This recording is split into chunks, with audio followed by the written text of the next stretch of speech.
Hello there. Today we're going to be taking a look at Femforce. We've got issue 1 and issue 2, issue 3, 4 with that crazy cover. That's just nuts. 5 with one of my favorite covers from the whole series. Femforce was a comic published by AC Comics. It is still published by AC Comics. It is still being produced today. It's still being published. Like I said, started in 1985. It was AC Comics' first all-female team. I believe it's still their only all-female team. Issue 13. They had a lot of great covers. Like this one looks like it's just vintage sci-fi. Just screams vintage sci-fi all over it. The art was always good. They had some weird photo covers sometimes, which I wasn't always a huge fan of. Anyway, this book is still going. You can only really find it if you go to their webpage or their website and buy it direct. And when the comic started out, it was color. And then I think for a while it went to black and white. Then it went back to color. And now the new issues are also black and white. They've gone back to black and white. They also run you about $10 an issue now, which is just absurdly expensive in my opinion. But they are about as thick as 3 comics. They're pretty good size. They're almost a mini trade per book. I can't get over how thick they are. And the books, not the team. Team's pretty thick too. No? Okay. What was I saying? Anyway, I have spent forever tracking this series down. Kind of one issue here, one issue there. I've bought in various lots on eBay. It is not an easy book to find. I went to basically every comic book store in El Paso, Las Cruces, various places I've been, and you just go into the oldest shop and you say, hey, you got any Femforce? And most of the time they look at you like, I don't know what that is. I've never even heard of that. Some of the old timers have. Here, let me pull these down. Get these out of the way here. Some of the older shops have heard of them, but I was amazed at the amount of shops that have just, they've never heard of them. But I suppose, it's like I said, it's obscure. I would say the writing is not always the strongest, but I would say the art is always top-notch on these things. It's just crazy art. And I love the covers. They're so bizarre. And a lot of these characters were designed in the 40s, like Miss Victory here and the Blue Bulleteer. I think even Sin, they've even got some crazy photo covers. But you can definitely see some vintage comic influences, you know, with some of that cheesecake type art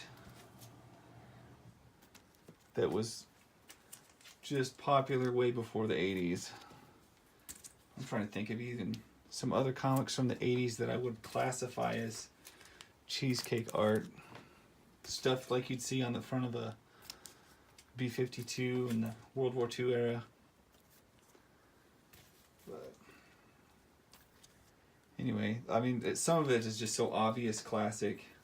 Oh, this gal here, Tara, is a total knockoff or homage or ripoff or whatever, however you want to put it, of DC's Giganta. I mean, she gets big, she grows.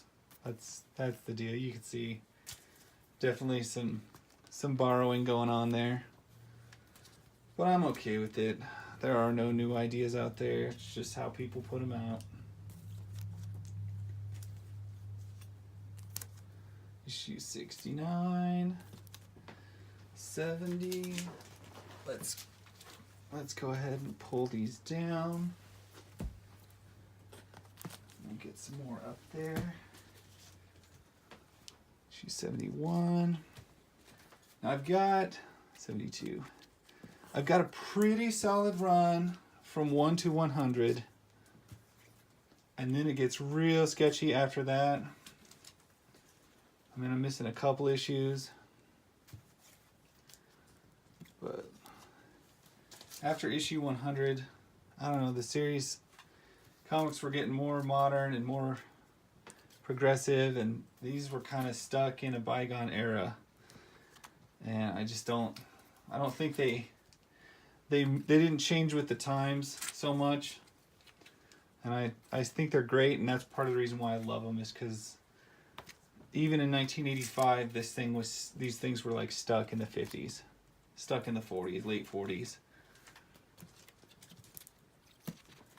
Now, I think it's interesting. They tried to initially kind of promote this book as it was like a feminist type book. Like, you'd be into this book if you were a feminist.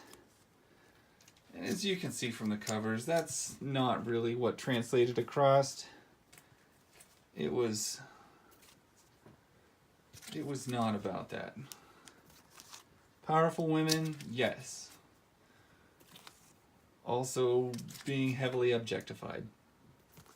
What are you going to do when your comic market is geared towards a certain age group, a certain demographic?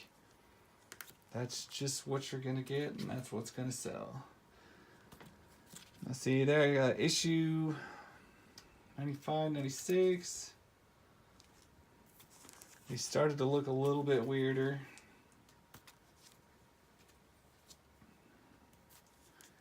Issue 99. And then the full issue 100. And I do have a few after that. I've got issues 104. 105, 106,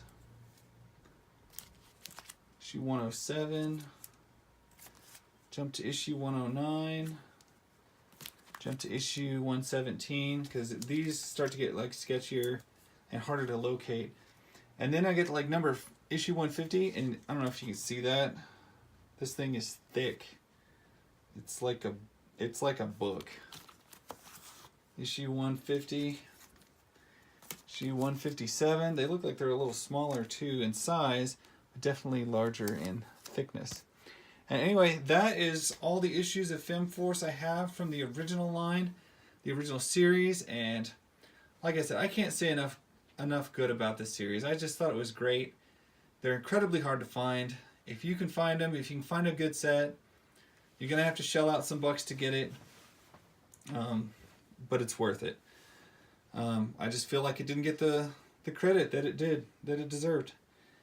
Anyway, thanks for checking them out with me, and thanks for watching.